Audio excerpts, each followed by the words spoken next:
I'm Greeny. Welcome to Play of the Day. This guy right here had a big play last week. We're talking horse racing today. And this is Jeff Sandler.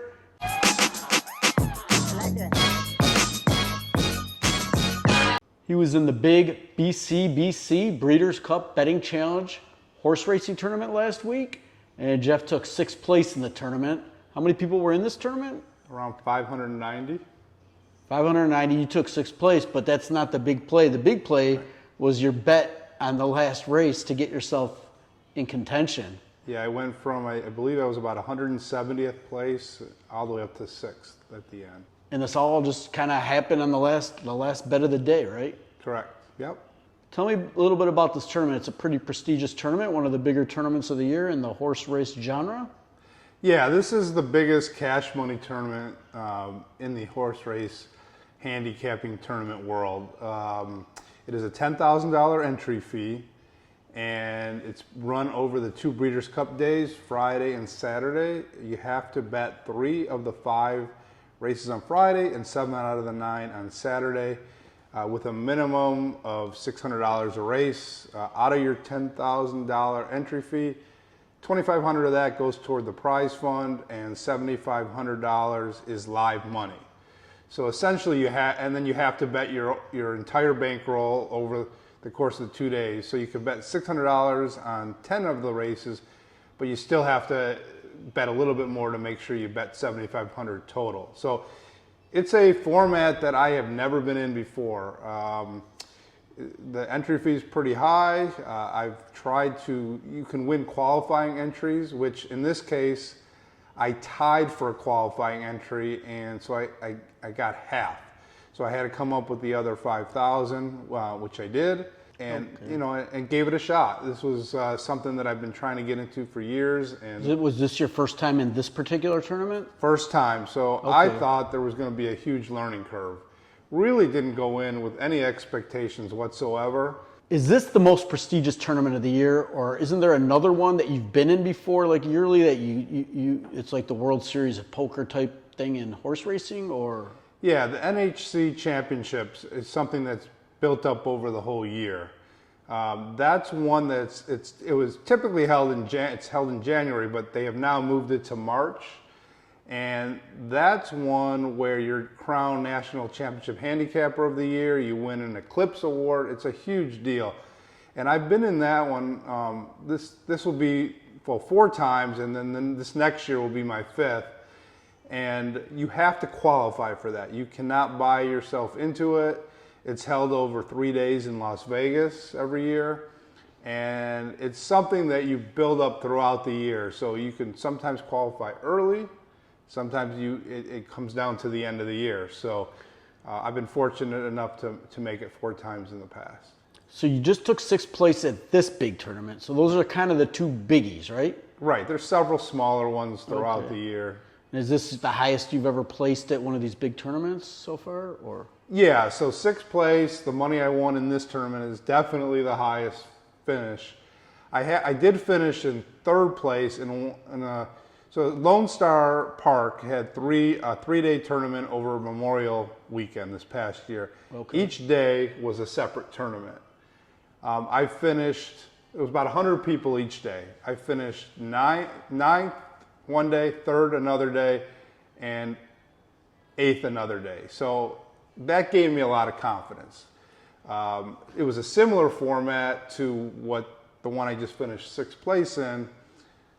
So I felt like, okay, I think I can do this. And at the NHC, out of the 4 times, you have to finish. There's about 700 people in that event. Wow. You have to finish in the top 10% to make the finals. Oh, okay. And I've done that 2 out of 4 years. Okay. But just didn't hit that big race the last day or whatever. Yeah, that one's a little bit different format. That is, there's not live money. It's more of a play money type of format, so you can't really come from that far behind typically in that tournament. Okay, so Jeff, how long have you been handicapping horse racing or betting or whatever, and kind of like what do you call it, professional or? No, I don't call myself professional. I call myself a good horse player, a good tournament player. I don't do this for a living. I work a regular job. Is there rankings? Like, are you like right now? If you were to look at like the top 100 handicappers, would your name appear in that? You think? We get a player ranking. My rank, I think, now is 9.8. 9.999 is the highest. I don't know how many people are ahead of me. I would say that I would be ranked, if you had to put a ranking, maybe between 100th and 150th player. Yeah. So this was a huge kind of coming out party for you, taking 6th place. Does this motivate you to get into more tournaments, or is there other high stakes tournaments throughout the year that you can get into to try to build up on your prize fund winnings? Or? Yeah, there's some other cash tournaments, not nearly as expensive. I think there's one other one. It's the Pegasus Championship. I've never been in that one. Okay. Honestly, I don't even know the rules for that. But there's several $1,500, $2,500 tournaments. There's 3 online tournaments, one in January, one in, I believe, April, and one in August. Mm-hmm. I've been in a few of those before, but that is more play money. So the live money circuit is something I've kind of shied away from in the past, but now it's almost like playing poker. You play Texas Hold'em, you have Omaha. They're 2 card games, but they're very different. So in this one, you got a little bit more to lose because you're playing with real live money. The other one that you get in a tournament, they say, okay, this is how much play money you have, like Monopoly money, and you're betting, and... Yeah, once you pay your entry fee in the other one, that's it. That's the entry fee. This one, even if you don't win the tournament, you can still make money. So you can come in 100th place in this tournament and still come out a couple $1,000s. Okay, yeah, let's get into that for a second. But before we get into that, so this tournament, you got in, there were some big name people in this tournament, wasn't there? Besides that you wouldn't even think about for horse racing, for handicapping, who are some of the bigger name people that were in this tournament? The guy that finished ahead of me, Vic Stauffer, is a racetrack announcer. Okay. He's currently the announcer at Oaklawn Park. How long has he been in the business, you think? I think a long time. Yeah. Yep. Yeah. And then Dave Portnoy was in this. Oh, he's a big horse race guy. And he was doing really well early, and then he faded. Okay. Giant swings in this tournament. You could be up there early and then just totally bust out by the end. So, there's several big name players. Kenny Mayne, former ESPN host, he was in it. Wasn't Bobby Flay in it? Bobby something? Flay was in Chef, it. Yep, yeah. Bobby Flay. Wow. Jonathan Kinchin, a lot of people know him. Right. So if you got money, you could just pay to be in this. But like the NHC, you got to qualify. So correct. So it's very different. Yeah. I feel like that is an accomplishment over the course of the year. This one is your World Series of Poker, one-time championship thing where anybody can buy in. It's 10,000, similar to World Series of Poker. Okay.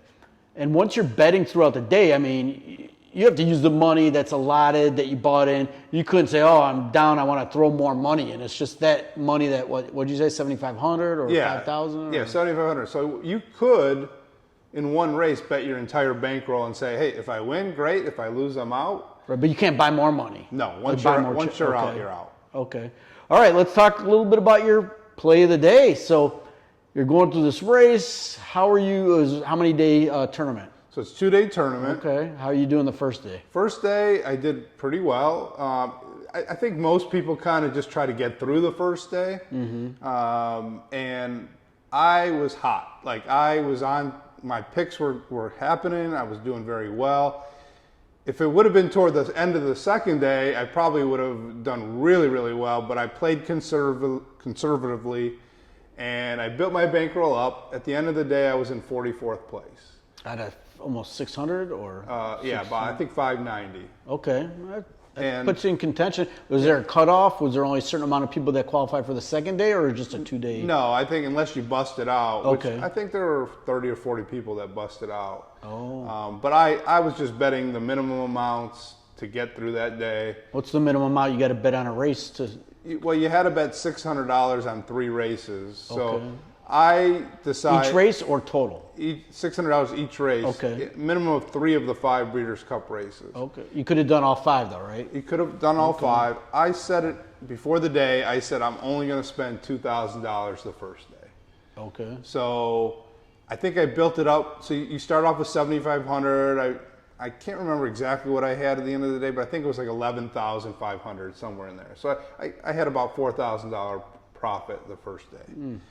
Second day, nothing was happening. I was missing every single race. I was close. You could bet daily doubles, exactas. I'd have the winner. I'd have the third place horse. Or a daily double. I'd win one race. I'd lose the next. So I lost every race. So going down to the last race, my bankroll was at $6,000 exactly. 6,000. 6,000 and. So up 1,000. Well, actually down 1,500 from the starting. But the money you had to bring to the table. Up 1,000 from the 5,000 that I had to pay. Okay. Of the 10,000. What happened in that last race? Tell me your mindset. Tell me what you were thinking about, different plays that you were thinking about maybe doing. Yeah. So going into that last race, I wasn't hitting anything. I wasn't confident. I felt like, oh, this was a great learning experience. I'm just going to come away even at the very least. So I'm betting $1,000. And the Classic is the last race, and Flightline to me was a lock. The best horse I've ever seen in person, and I've seen Cigar in person. I was at the Pacific Classic, the last race he ran before this. I was there in person in Del Mar. I mean, this horse is phenomenal. I said, nobody's beating it. So what do I need to do to get enough money to maybe come in the top 20? The top 20 is where you won prize money. Okay. I bet $500 on an exacta with Olympiad second. I was very high on this combination the entire time. This was my number one combination that I was going to bet no matter what in the Classic. Okay. So figuring that, I thought, okay, I could bet 1,000 on that combination, but if I do hit, that probably won't give me enough money to get in the top 20. So then it came to, I had to bet a trifecta. So I bet $500 on the exacta because I said, okay, if it wins and I don't win the trifecta, I still make a nice profit for myself for the day. Maybe I don't win prize money, but I come away a nice little hit for the day. So it came down to who do I like for third. So there was Epicenter, Taiba, and Rich Strike. Those were the only 3 I was considering. And I was not very high on Epicenter. I thought maybe it just didn't, I wasn't as impressed as a lot of people on that horse. So I eliminated that one. Plus, that one would have been the lowest payout. Mm-hmm. So then it came down to Taiba and Rich Strike. Rich Strike was the Kentucky Derby winner. Taiba was an improving 3-year-old. And I just decided that I think Taiba was just a better horse. And it's funny, as Rich Strike came running late, which is what I thought. So I bet $500 on a straight trifecta with Flightline over Olympiad over Taiba. And I'm watching the race, and Flightline is crushing. And Life is Good, which is another horse that I decided to go against because I thought it would fade, and it did exactly that. You're watching the stretch, and Life is Good is fading, and Flightline's so far ahead that they're not even showing the other horses. Oh, so you don't even know what's going on. So they have this graphics on the bottom of the screen with little square boxes, and you're watching that, and I'm watching with the numbers of your horse. And I'm watching the 1, which is Taiba, and the 7, which is Olympiad, and Life is Good is just fading. And these 2 are gaining on that one, and they're close. And then I see that Olympiad got ahead. Finally, as they got close to the wire, I'm like in shock. I'm like, did I just hit the trifecta here? And did your heart rate increase, you think, while you're watching this? Could you feel it? Yeah, I was shaking because I knew that this is going to pay big, and it did. And so that's the play of the day. You hit it. Yeah. How much did you win? So in cash winnings, I went from $6,000 to start the race to a little over $55,000 at the end Cash of that. money. That's your money. Cash money. Wow. And then you get the prize money. And I had to wait and wait and wait. It wasn't official. They were calculating things. I thought personally maybe if could get as high as second. You didn't know what place? No, you didn't know what place. I said maybe I'm in 20th. I don't know, because you don't know who else had that. So when they did finally, after about probably 30 or 40-minute wait, I find out that I finished sixth. Sixth place gave me an extra $68,000. Okay. So $123,000. Wow. That must be like waiting to find out, okay, your wife's having a baby. Is it a boy or a girl? Like you're just waiting to want to find out what the hell's going on. Because first place won an extra $400,000. So wow. Yeah, so the higher if I would have finished 10th, I think I would have won an extra $25,000. So I was very happy because I did not go into this tournament thinking I had any chance to win because I didn't know what it took to win necessarily.